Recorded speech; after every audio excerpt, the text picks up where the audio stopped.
Hi there BookTube, it's Eleanor here and this is the start of my YALC vlog. I am currently sitting in the car park at my local station. I'm going to be meeting Tracey from Flamingo Reads and we're going to be going up to YALC today.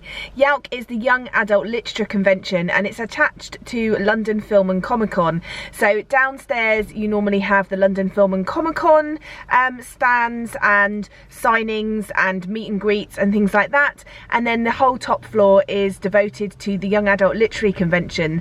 There's talks from authors on various different subjects and about their books. There's workshops for people that are aspiring writers or agents.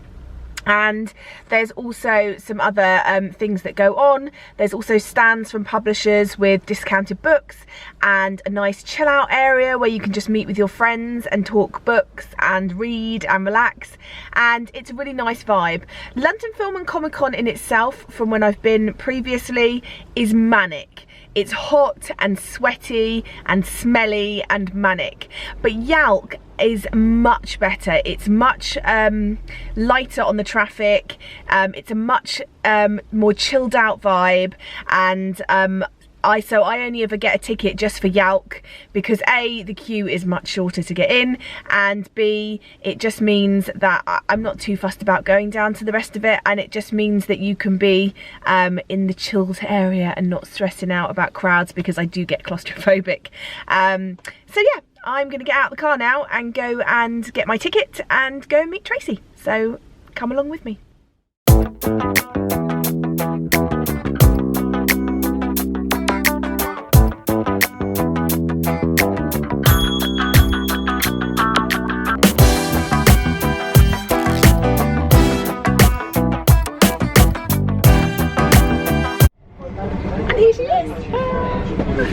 And we're on our way to YALC. It's very early. It is a bit early. Have any breakfast? Did you have breakfast? No, I haven't, but I have some in here. So we're gonna have some breakfast and then we'll show you a bit of what it's like. So we have taken our train and we're now on a bus. As you can see, because there's loads of rail replacements today, isn't there? Yes, there is some sort of bike race. Some sort of... Oh, do you know what it is? My husband's doing that bike race. Talking about all of this, tomorrow it's a 100-mile bike race. I didn't know that. Yes. I think it's called Ride the Serpentine. That makes sense. So he's doing that tomorrow, just as you do. Yeah. There you go. About that. So we're on the bus. Yeah. What are you most looking forward to seeing from there? I don't know really. Never been before. I don't even think I've been to the Olympia before. The actual place. So yeah, so that'll be good. That's everything. Yeah. I'm quite looking forward to seeing Tom and G do a tour and picking up lots of lessons. And there's apparently a quiz. A quiz, yeah, so we might stay for the quiz. We love a quiz. So we'll check out a bit more later.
Okay, so me and Tracey are having a sit down now because it's really hot in here and we just need a breather, as you can tell, because Tracey's having a bit of a fan.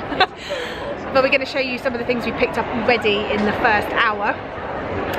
So the first one I picked up is Dare to Fall by Estelle Mascabay. Now, you may have heard of this author. She wrote Dimily and two others in that series, and actually I think my review of one of her books is like one of the top viewed videos, so you obviously like her work, and this is a new book from her. this is about a girl who seemingly's life is very good. She's got a boyfriend, she's got a nice home life, and then someone walks back into her life that she had a relationship to, or she had a crush on or something, and it sort of causes havoc. So I'm looking forward to this one. I also picked up another Holly Baum book, which is Are We All Lemmings and Snowflakes? A, because I think that title is hilarious, and B, the first sentence, welcome to Camp Reset, a summer camp with a difference. Now that, just anything to do with camp, I think because being in the UK we didn't have camp the same way as Americans do, and I'm jealous. It says, a place offering a shot at normality for Olive, a girl on the edge, and for her new friends who are dealing with their own battles. But as Olive settles in, she starts to wonder, maybe is this messed up world that needs fixing and not them?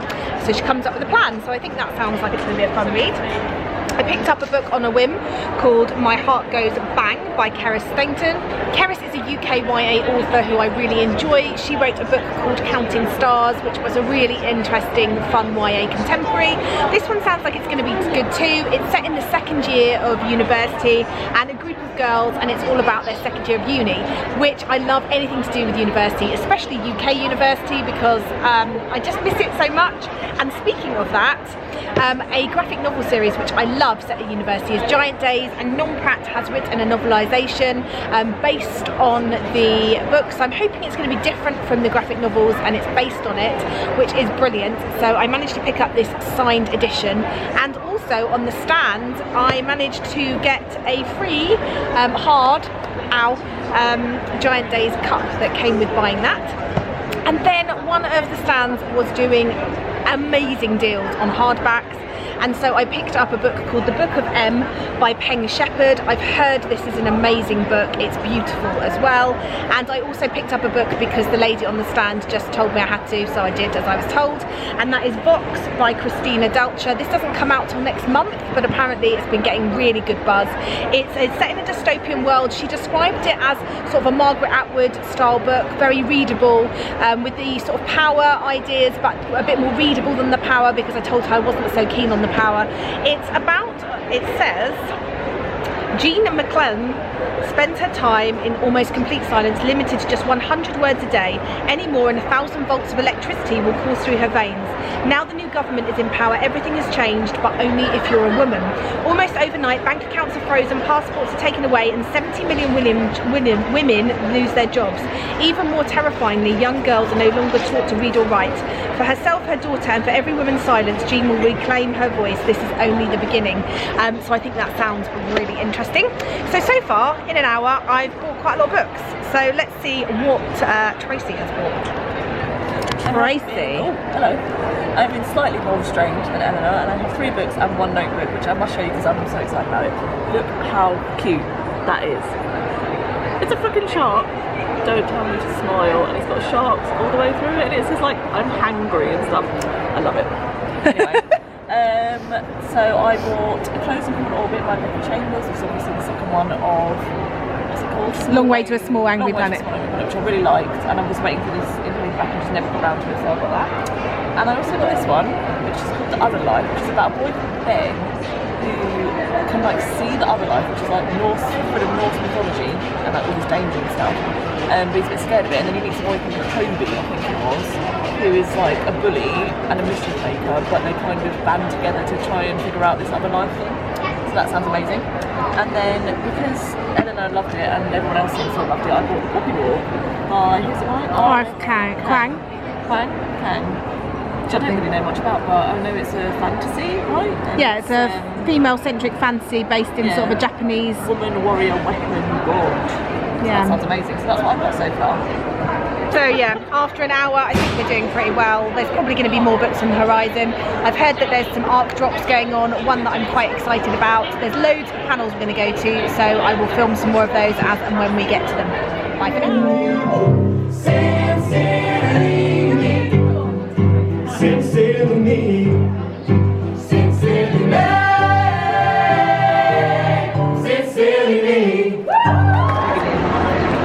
What is under there, Tracey?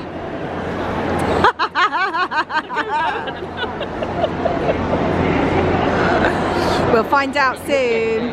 YALC, we're gathered here today to reveal an absolutely remarkable thing.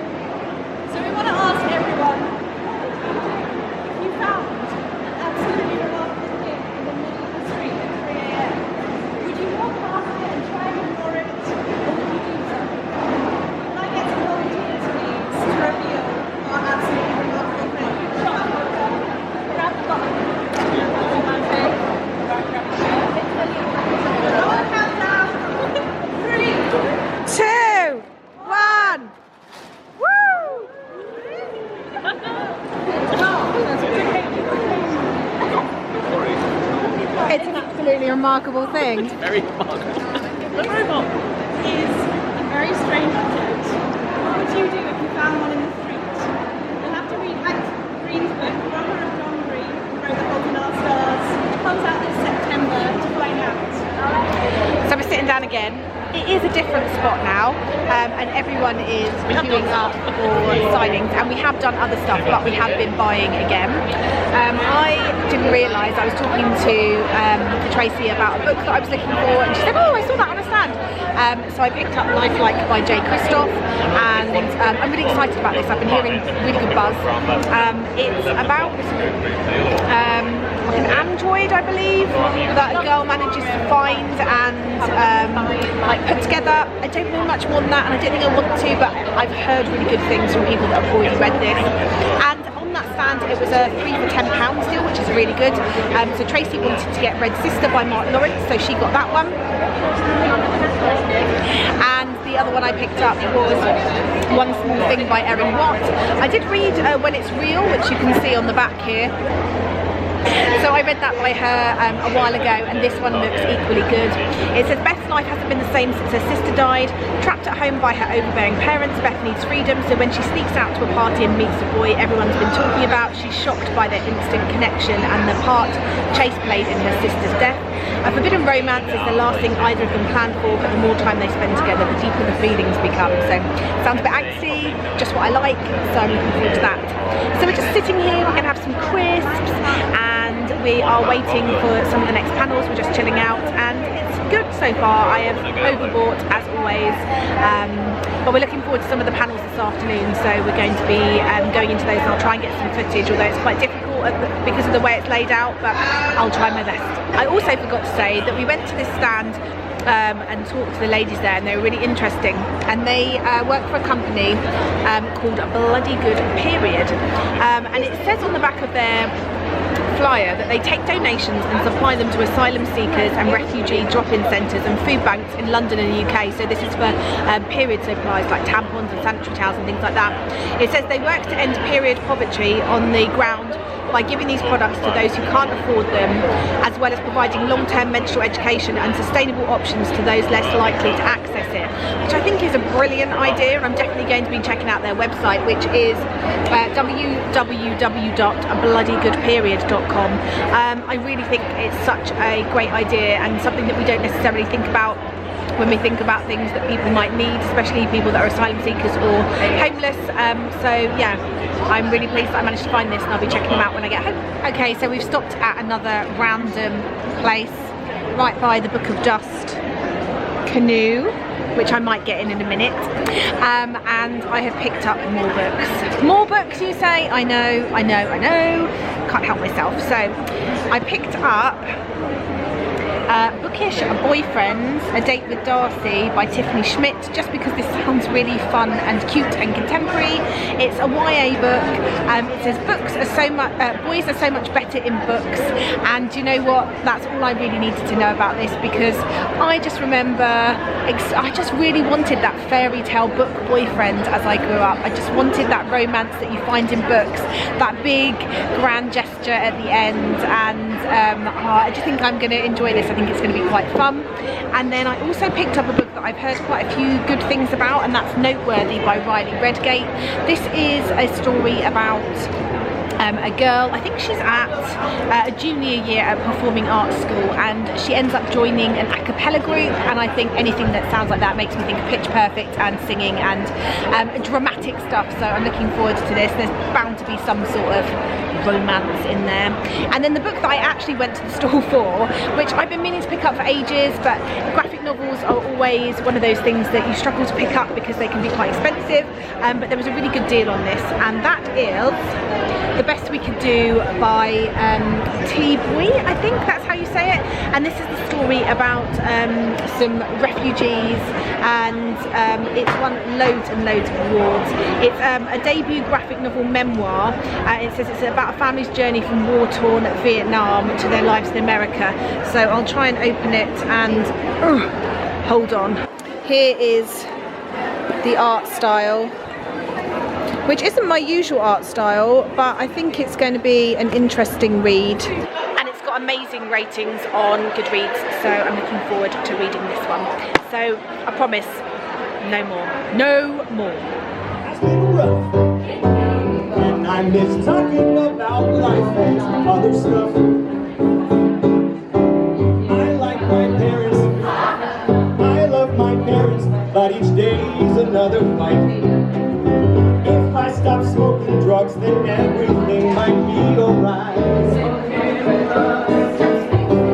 If I stop smoking crack, if I stop smoking pot, then everything will be alright. I'll take your advice, I'll try to be more nice. I'll turn it around, wait and see. It's all that it takes is a little reinvention. It's easy to change if you give it your attention. All you gotta do is just believe you can be who you wanna be. Sincerely.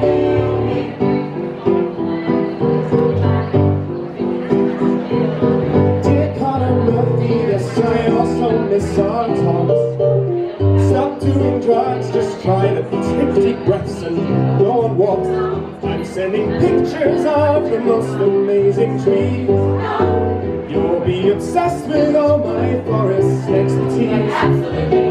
Dear and proud of, just keep pushing through. You're turning around, I can see. 'Cause all it takes is a little reinvention.